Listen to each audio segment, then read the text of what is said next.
Du Sri Lanka, on passe à l'Algérie, enfin la Kabylie, je me trompe.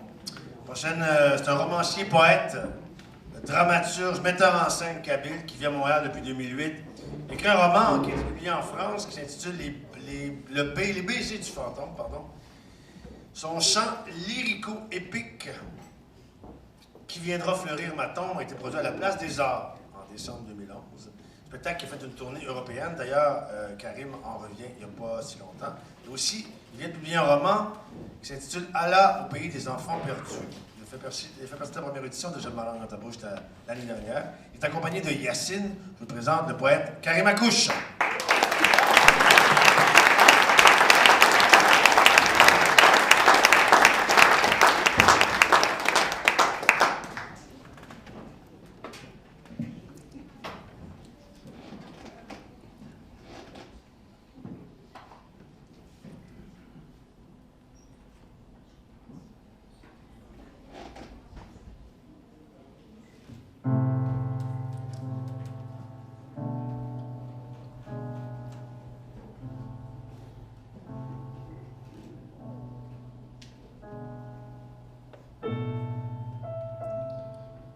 Et j'atterris dans ce monde viril, gratifié d'une fente entre mes jambes de poupée en chair, cachant la répaille de mes dieux, de mes saints, de mes diables, de mes prophètes. Tel un poil d'une bête décharnée tombée dans la marmite, j'ai gâté le bouillon des coutumes ancestrales.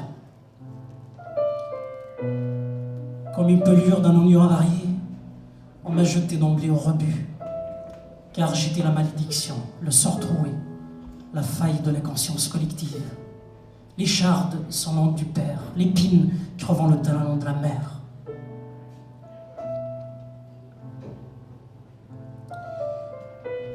Et je pleurais pendant que leurs yeux injectés de sang, refusant de m'admirer, tentèrent de quitter leur orbite.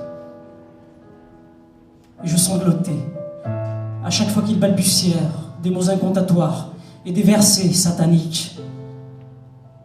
Et pour cause, homme de mes entrailles, leurs convives ne mangeraient pas du couscous aux fruits secs qu'on a préparé en leur honneur. Et les percussionnistes ne brutaliseraient pas leurs tambours. Et les derviches n'exécuteraient pas leurs transes. Et moi, la figurine en chair humaine, chétive, les paupières encore collées, les poings crispés, je n'avais pas le droit au henné, au you-you, à la délectation des mamelles. Si j'étais un garçon, ils auraient lancé des coups de feu, ri aux éclats, bu du lait caillé et englouti un panier de dattes. Si j'étais un garçon, ils auraient convié les défunts au festin et les anges balles. Si j'étais un garçon, les vieilles m'auraient bercé, embrassé. Si j'étais un garçon, les femmes auraient posé un baiser chaud sur mon front et un autre sur mon pendentif. Mais je n'étais qu'une statuette infime, en chair et en sang, des bêtes qui n'ont pas de patronyme. Homme de mes entrailles, et coupables, ont-ils exclamé en chœur les gardiens des mœurs caduques, coupables malgré ma pureté.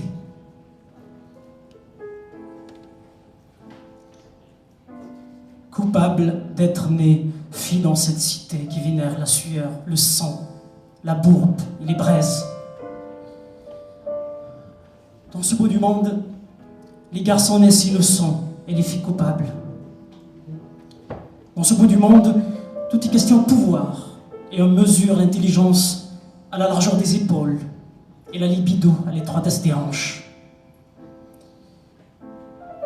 Dans ce bout du monde, avec les pitoyables femmes, le récit commence par les prunelles révulsées, puis par les cris, puis par les gifles, puis par les châtiments, puis par les crimes d'honneur.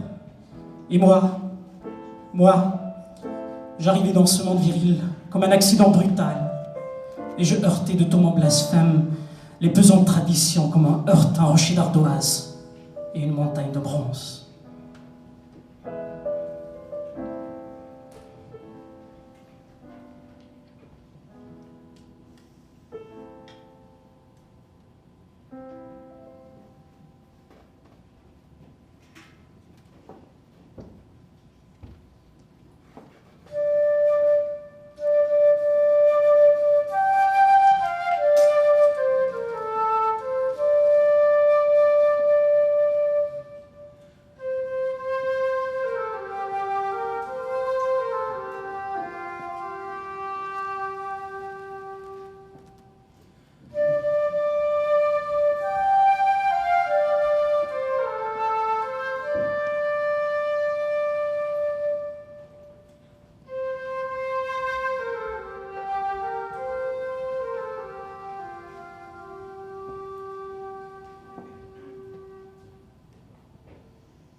Je suis né au pied d'un carobier, et le peuple d'oiseaux pleurait. Le ciel était fou, et le vent traquait les papillons et les abeilles. Les fleuves imitaient les ogres, et l'armée de sauterelles attaquait les mœurs.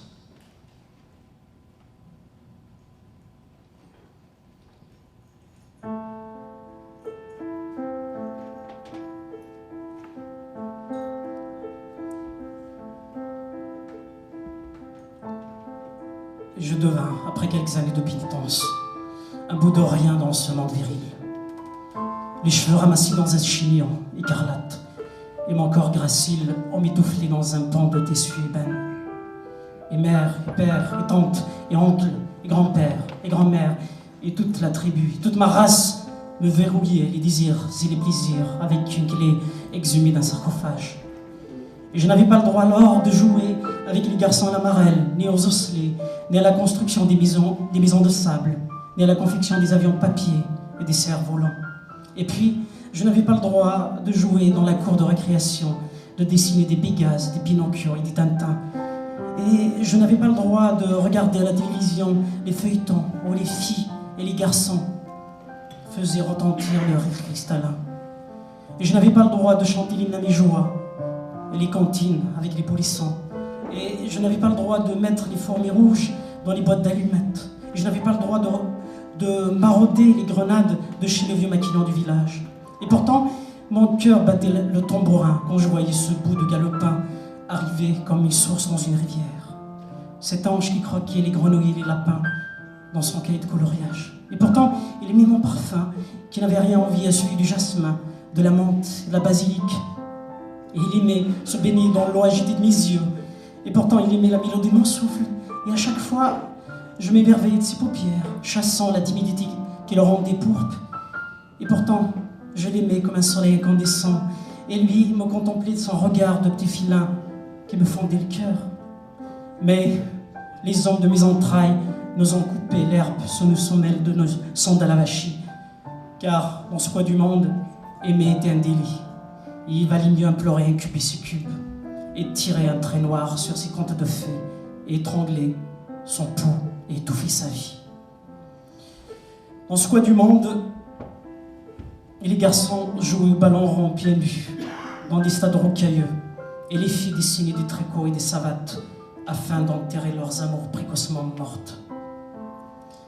Dans ce coin du monde, aimer était un délit, il valait mieux implorer un cube et ses cubes, un cube et ses cubes, et tirer un trait noir sur ses contes de fées, et étrangler son pouls et étoffer sa vie.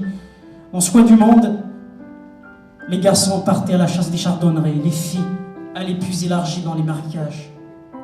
Dans ce coin du monde, les vieux portaient les garçons à califourchon et à dodane, et les filles rampaient comme des insectes dans les recoins des gouffres, sur le fil des sabres, sur la pointe des hameçons.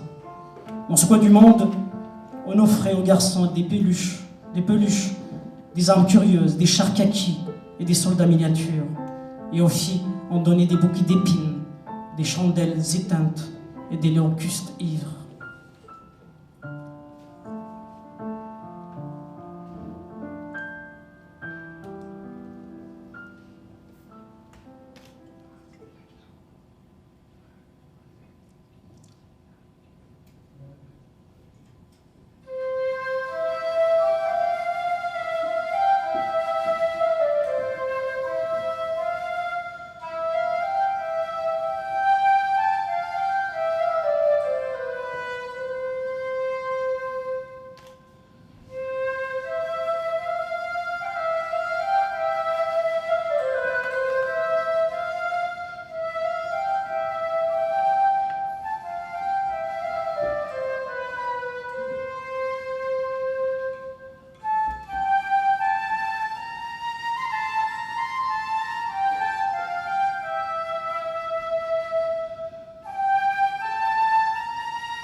et je revois ma mère, le dos courbé comme un dôme, les talons gercés, le front plissé, un enfant mort dans son sein, et moi griffant ses joues. Je la revois se débattre comme un roseau contre les tempêtes, et donner des graines à ses coqs, à ses chatons, à ses moucherons.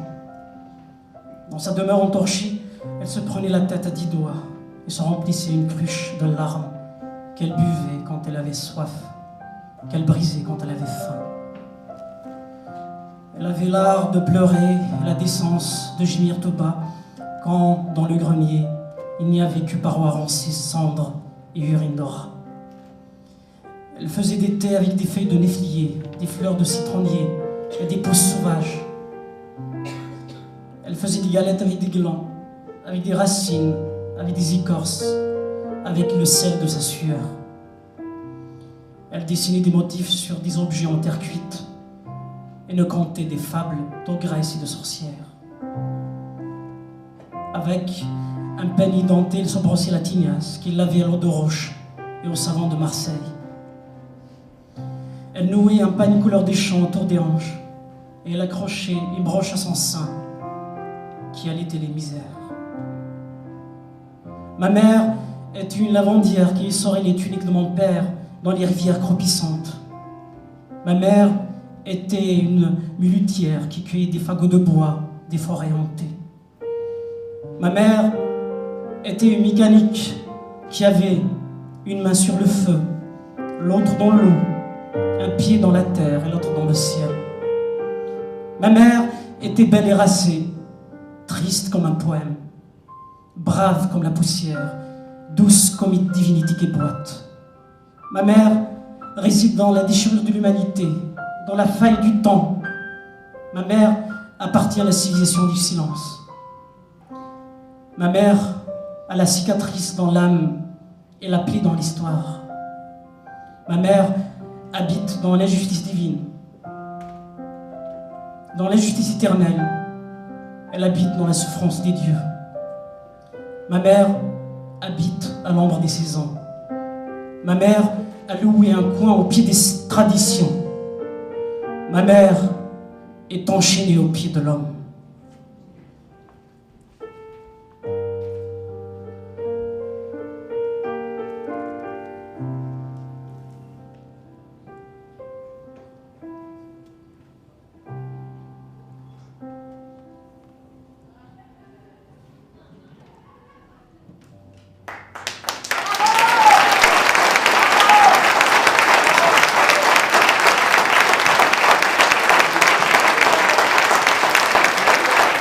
Merci.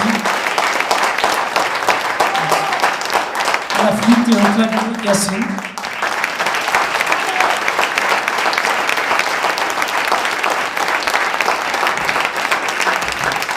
Je tiens à remercier les organisateurs de l'événement, à leur tête notre ami Denis Trudel. Et j'aimerais juste dire une chose, qu'un peuple qui n'entretient pas sa mémoire s'évanouira dans la mémoire des autres. Un peuple qui ne défend pas sa langue, sa liberté, son identité, sa civilisation, est un peuple destiné à l'esclavage. Alors faites attention. Merci.